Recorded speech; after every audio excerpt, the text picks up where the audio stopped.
এটা আমি কি দেখলাম?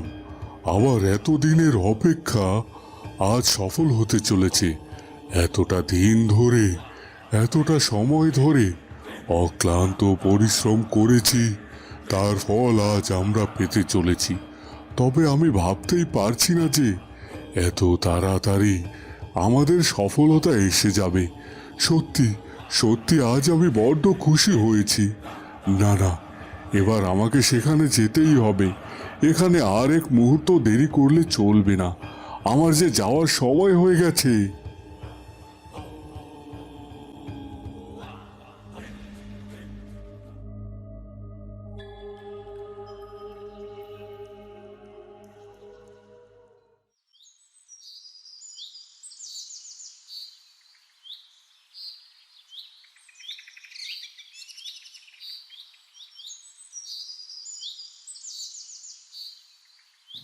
কি হলো কি গো? এখনো এভাবে পড়ে পড়ে ঘুমাবে? অনেক তো বেলা হলো, এবার ঘুম থেকে ওঠো। আর এভাবে যদি কাজ কাম না কইরা শুধু পড়ে পড়ে ঘুমাও, তাহলে কি করে চলবে বলো তো? আহা, সব সময় শুধু একই কাজের দোহাই দেয়। আমার ঘুমখানা এভাবে নষ্ট করতে নিষেধ করেছি। কি সুন্দর একটা স্বপ্ন দেখতাছিলাম আমি, দিলা তো সেই আমার স্বপ্ন ভাঙ্গা। ঘরে এক মুঠো চাল নাই, দিনের বেলায় ঘুমায়া ঘুমায়া স্বপ্ন দেখছো? নিকুচি করেছি তোমার স্বপ্নের। ওঠো, এখনই বিছানা থেকে উইঠা বড় বলছি, তৈরি হয়ে নাও, আমার সাথে সাপ ধরতে যাওয়ার লাগবো। না না, আমি এখন কিছুতেই যাইতে পারবো না। যাও বলছি, আমাকে আর কিছুক্ষণ ঘুমাতে দাও, বিকেল বেলা না হয় বেরোবো। হয়, সেটাই করো। কোনো কাজই তো আর করতে চাও না, সব কাজ আমারে দিয়েই করাইতে হইব তোমারে। আর ভালো লাগে না আমার। এত বছর বিয়ে হয়েছে, একটা সন্তান পর্যন্ত তুমি আমাকে দিতে পারো নাই। আর এত জ্বালাছে আমার সহ্য হয় না। যেদিকে দু চোখ যায় আমি সেদিকেই চইলা যাব, এই বইলা দিলাম আমি।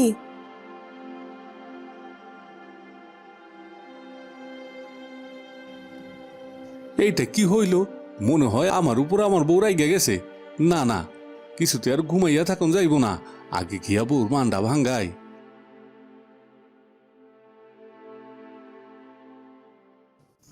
শুনুন শুনুন শুনুন, আজ রাজপুত্র অরুণের পঞ্চম জন্মবার্ষিকী, আর তার জন্মদিন ঘটা করে উদযাপন করা হবে। তাই তো মহারাজ এই রাজ্যের সকল প্রজাদের রাজকুমার অরুণের জন্মদিনে নিমন্ত্রণ জানিয়েছেন। সবাই ঠিক সময়ে রাজবাড়িতে হাজির হয়ে যাবেন। শুনুন শুনুন শুনুন।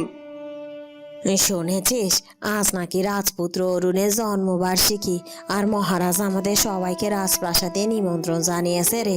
আমাদের মহারাজ আর রানীমা অনেক ভালো মানুষ, আর তাই তো রাজপ্রাসাদে কোনো অনুষ্ঠান হলেই আমাদেরকে ডেকে পাঠান, আমাদেরকে মন ভরে ভোজন করান।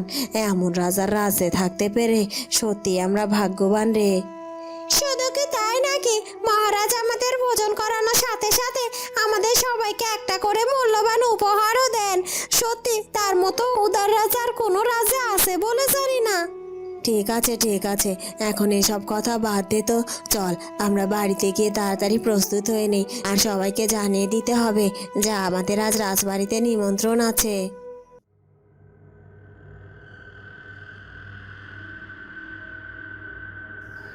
এটা কি হলো? ঋষিবর হঠাৎ করে এভাবে ধ্যানভঙ্গ করলেন কেন? আমি যতদূর জানি, উনি যখন ধ্যান সাধনা করেন তখন ওনার সামনে যা কিছু ঘটে যাক না কেন, কিছুতেই উনি ওনার ধ্যান ভঙ্গ করেন না। অথচ এখন কি এমন হলো যে উনি ওনার ধ্যান ভঙ্গ করে সাথে সাথে এভাবে বেরিয়ে গেলেন, আর তাও আমাদের কাউকে কিছু না বলে? হ্যাঁ হ্যাঁ, সেটাই তো আমি দেখতে পেলাম। আমার তো মনে হচ্ছে এমন কোনো কিছু ঘটেছে যার কারণে ঋষি তার ধ্যান ভঙ্গ করতে বাধ্য হয়েছে। আর তাছাড়া আমি তো দেখতে পেলাম উনি কেমন যেন হতভম্ব হয়ে ছুটতে শুরু করলেন। না না, আমার কিন্তু ব্যাপারটা স্বাভাবিক লাগেনি। আমার মনে হয় আমাদের এক্ষুনি ঋষিবরের পিছু করা উচিত। এমনও তো হতে পারে তিনি কোনো বিপদে পড়ে যেতে পারেন, আর আমরা তো সব সময় ঋষিবরের ছায়া সঙ্গী। তার বিপদ আপদ আমরা কিছুতেই হতে দিতে পারি না। হ্যাঁ হ্যাঁ, তুমি ঠিকই বলেছ। তাহলে আর আমরা দেরি করব না। আর চলো আমরা এক্ষুনি ঋষিবরকে অনুসরণ করে এগিয়ে যাই। আর তার কাছে গেলেই আমরা সব জানতে পারবো যে কেন ঋষিবর হঠাৎ করে তার ধ্যান ভঙ্গ করে এভাবে ছুটে চলেছেন আর কোথায় বা গিয়েছেন তিনি।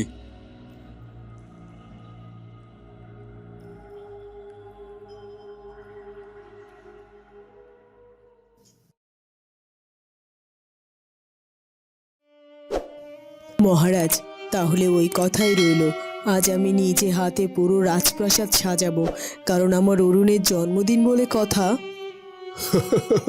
রানী, আমিও সেটাই চাই, কারণ রাজপুত্র অরুণ তো আমাদেরই একমাত্র সন্তান। তার জন্মদিন যে বিশেষভাবে পালিত হবে, এটাই তো হবার কথা। কি বলো? তুমি এক কাজ করো, যত তাড়াতাড়ি সম্ভব ওর জন্মদিনের সমস্ত কিছুর আয়োজন করো। হ্যাঁ মহারাজ, আমি সব কিছু সম্পন্ন করে ফেলছি, আর আমি সব কিছু ইতিমধ্যে সম্পন্ন করে ফেলেছি। আর আমি চাইছি প্রতিবারের মতো এবারও আমার অরুণের জন্মদিনে পুরো রাজ্যবাসীকে আমি ভোজন করাবো। সে কথা আর বলতে, সেটা তো আমি আগে থেকেই জানি। আর তাই তো ইতিমধ্যে আমি প্রহরীদেরকে দিয়ে ঢেরা পিটিয়ে সমস্ত প্রজাদের কাছে নিমন্ত্রণ পাঠিয়ে দিয়েছি। যাক, ভালো করেছেন। ঠিক আছে, তাহলে এখন এখানে এসে বসে বসে আপনার সাথে গল্প করে সময় নষ্ট করে আমার কোনো কাজ হবে না। আমি বরং যাই, কামিনী আর যামিনীর কাছে যাই। ওদেরকে নিয়েই তো আমার সব কাজ করতে হবে। আর তাছাড়া ওদের দুজনের শরীরটাও তো খুব একটা ভালো নেই।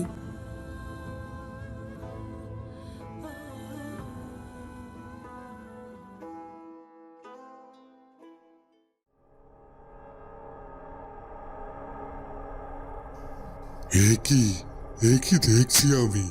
এখানে তো কোনো পদ্মই ফুটে ওঠেনি। তাহলে তাহলে আমি আমার ধ্যানের মাধ্যমে যেটা দেখতে পেলাম, সেটা কি তাহলে পুরোপুরি ভুল ছিল? না না, সেটা কি করে হতে পারে? এটা কখনোই ভুল হতে পারে না। কিন্তু যদি ভুল নাই হবে, তাহলে কোথায় কোথায় সেই মহাপদ্ম? সেই মহাপদ্মটাকে তো আমি এখানে দেখতে পাচ্ছি না। তাহলে কি আমি ভুল কোনো জায়গায় এসে পৌঁছালাম? না না, আমি তো ভুল কোথাও আসিনি। আমি ঠিক জায়গাতেই এসেছি, আর এটাই তো সেই জায়গা। তাহলে তাহলে কেন কেন আমি সেই মহাপদ্মটাকে দেখতে পাচ্ছি না? কি করে এত ভুল আমি দেখতে পারি? না না, আমার কোথাও ভুল হচ্ছে। নিশ্চয়ই আমি কোনো ভুল করেছি।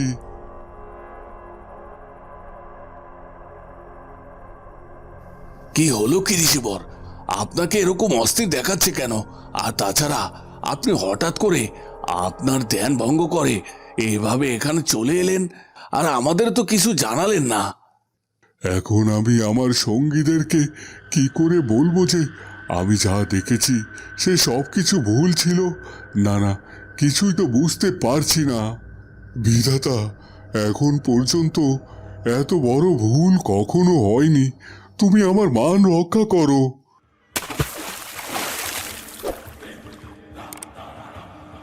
ঋষিবর, ওই দেখুন পদ্মপুকুরে একটি পদ্ম, কি সুন্দর দেখতে। এই তো সেই পদ্ম, যার কারণে আমরা এতটা দিন অপেক্ষা করেছি। তার মানে আমি এতক্ষণ যা দেখেছি সেই সব কিছুই ভুল ছিল না। সেই সব কিছুই সত্যি। আমার এখানে আসা বৃথা যায়নি। আমি আজ মহা আনন্দিত। খুব তাড়াতাড়ি আমার এই সন্তান পৃথিবীতে আসবে।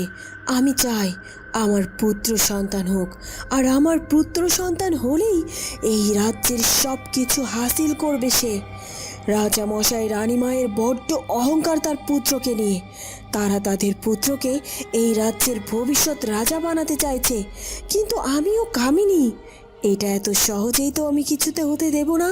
আমার যে পুত্র সন্তান আসবে তাকে আমি এমনভাবে গড়ে তুলব যে রাজপুত্র অরুণকে পরাজিত করে এই রাজ্যের সিংহাসনে বসবে, আর এই রাজ্যকে পুরোপুরি দখল করবে।